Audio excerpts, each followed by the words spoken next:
Petrol ధరల తగ్గింపుపై రాజకీయ పక్షాల నుంచి మిశ్రమ స్పందన కనిపిస్తోంది. ప్రస్తుత తగ్గింపు సరిపోదని విపక్షాలు విమర్శిస్తుంటే యూపీఏ మిత్రపక్షాలు హర్షిస్తున్నాయి.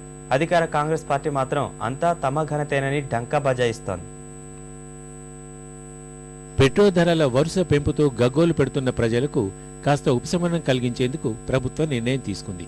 అంతర్జాతీయ ముడి చమురు ధరలు దిగి రావడంతో నిన్న అర్ధరాత్రి నుంచే లీటర్కు ₹2.22 తగ్గింపు ప్రకటించింది.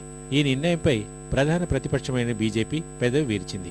లీటర్కు ₹2 తగ్గింపుతో ఏమాత్రం ఊరట లభించదని, కనీసం ₹5 తగ్గించాలని డిమాండ్ చేసింది. ధరల నియంత్రణలో యూపీఏ సర్కార్ పూర్తిగా విఫలమైందని ఆ పార్టీ అధికార ప్రతినిధి ప్రకాష్ జవదేకర్ విమర్శించారు. सरकार जनता को सही न्याय देना चाहती थी तो ये ₹5 कम होने चाहिए थे, क्योंकि इस एक साल में 10 महीने में 5वीं बार जब बढ़ाया गया था वो बिल्कुल ही सरासर अन्याय था. పెట్రోల్ ధరల పెంపు సమయంలో అంతర్జాతీయ పరిణామాలను వెల్లవేసి కాంగ్రెస్ నేతలు తగ్గింపు నిర్ణయం మాత్రం తమ పార్టీ ఘనతే అని చెప్పుకొస్తున్నారు.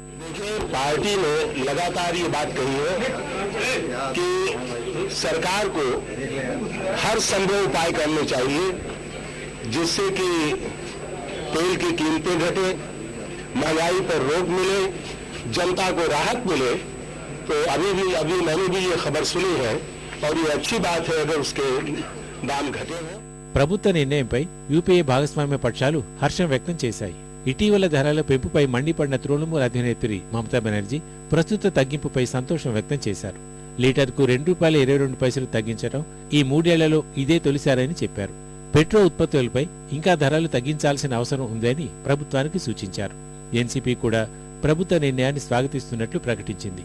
ప్రభుత్వానికి కాస్త స్పృహ వచ్చినట్లుందని ఆ పార్టీ ప్రధాన కార్యదర్శి డిబి త్రిపాఠి చెప్పారు.